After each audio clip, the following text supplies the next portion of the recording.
Ari Shaffer, man, good to see you, bro. You too, buddy. Yeah, are you living in Austin now? No, New York. Are you still living in New York? I'm just publicly. Every time I'm there, there's so many fucking pictures. So everyone's like, I guess you must be there. Yeah. Yeah. You can't do 2 feet without somebody posting a picture. And they're pretty immediate over there, too. Yeah. Like the second you're there, you show up on social media. Yeah, you're like, it's almost like, hey, how's the crowd I'm about to go on? I noticed you. They just post you there. Like, oh, all right, they're pretty good. Are you amazed at the success of Austin or with the comedy scene in Austin? What do you think about it? It's exciting. For sure, it's exciting. They got some shit to overcome if they want to be the real scene. Yeah? Yeah, they need to know where they're weak. They don't.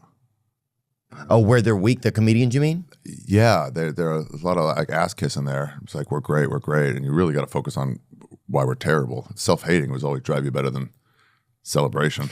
Oh, you know what? I don't know if there's as much self-hatred there. Yeah, the store, especially when you started going there, like right after me, it was like nobody was there. Like, we suck. We fucking suck. It's obvious. No one's here to see us. So let's try to be better. Yeah, they've kind of started out like doing well. Yeah. Kind of like the Jean Benet of comedy. Yeah, sort of. 4-year comics with like serious road draws. You're like, oh, you need that fucking struggle time. You started with a spotter. That's not the best way to work out.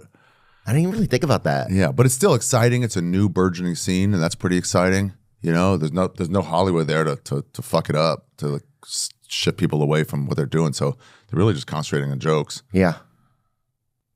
Yeah, I've no, like at first I was like, what's this gonna be like? You know, it seemed like a lot of like you know, when Joe went, but then also Tom Segura went, which is huge. And a lot of comedians went. Like, I think the bigger thing is those 5-6 year comics that are going, and in 10 years, it's a long game to make that scene something. And in 10 years, they're going to be the best comics. Right. And they're going to be Austin comics. yeah. You know? It's always good to hear, what people in the Rogan sphere or, the some of the top podcasters talk about the Austin scene. And the reason I say that is because it's different for each level of comic, right? Like, if you worked at the store before, you have a good relationship with some of the people that work at the store.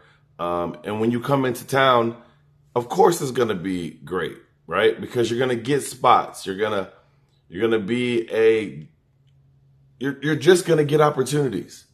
And there's people that have like credits, but not, oh, I worked at the store consistently and I was a regular at the store. Or you got some people that were just in a movie, right?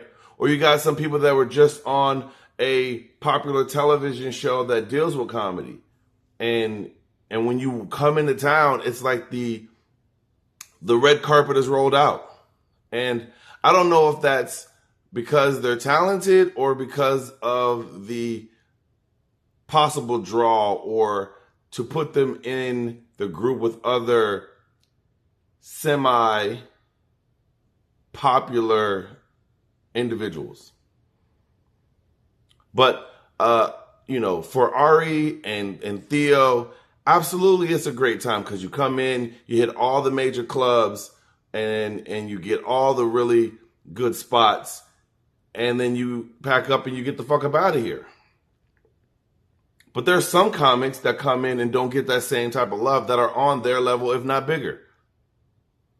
They're just not tapped into that sphere. Like, there are some comics that are friends with other comics within that sphere and they get a lot of love, right? And then you have the next level of comic that are trying to befriend those individuals that are attached to the sphere. And then you have the bottom feeders, the new comics that are just starting out, less than a year in, have no connections, have no credits whatsoever, and it's going to be an uphill battle for them. They don't get the same type of love. Yes, do they have opportunities for tons of open mics? Yes. But are they quality open mics?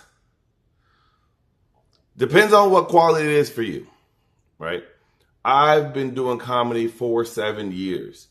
And when I first moved here, I was going around to all the different mics because I wanted to get my name out there, right? Prove to the people that I am one of the strong ones and I should not be considered in that bottom feeding group. But it takes time for people to be like, hey, that guy's funny or that gal's funny. But if I would have came into town with some credits like, oh, this dude's been on this, or this guy's been doing this, or this guy knows this person, then I think it would be a lot easier. And there's times where as comedians, you want to have that red carpet rolled out for you so you don't have to go struggle. But sometimes it takes you to struggle for you to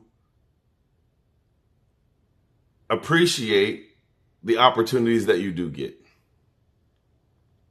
Like when Ari was like, there's a lot of ass kissing. Yes, there's a lot of that here. And I believe sometimes it's not warranted. Like I'm at the age to where now certain things don't impress me anymore. I've been around big time celebrities and I've acted normal around them. And I see the trajectory of what they are or the trajectory that they're on or where they are in their career compared to some of these other people. Like I feel like in Austin, there's a group, it's a bubble. And that bubble can mess with your psyche because you'll think that this person has pull or this person has influence. And in actuality, outside of this bubble, no one knows.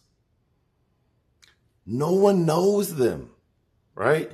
You got some that are, working with bigger comedians and eventually will become those big comedians if they continue to work hard. But this scene is built on one individual's back. Rogan.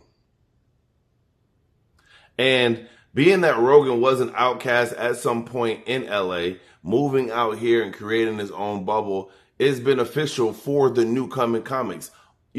For Ari to say, those 5-year, 4-year comics that are actually a draw out, selling tickets. Me, and other comics are like, man, that's dope. I want to do that. Man, that's dope. I can do that. But are they going to be in that same conversation 10 years from now? I would hope so. But it doesn't always happen that way. I'm focused on building my own legacy. I'm not one of those comics that are going to kiss ass. Do I think Austin is going to be one of the big comedy cities eventually? Yes. It's going to take time, but I do. You tell me what you think. Do you think Austin's going to be one of the best cities for comedy? Because Nashville's creeping up. Of course, LA, of course, New York. You got Toronto or Montreal because of Just for like all of these places are producing good comics. But you're also finding good comics that are in buttfuck nowhere.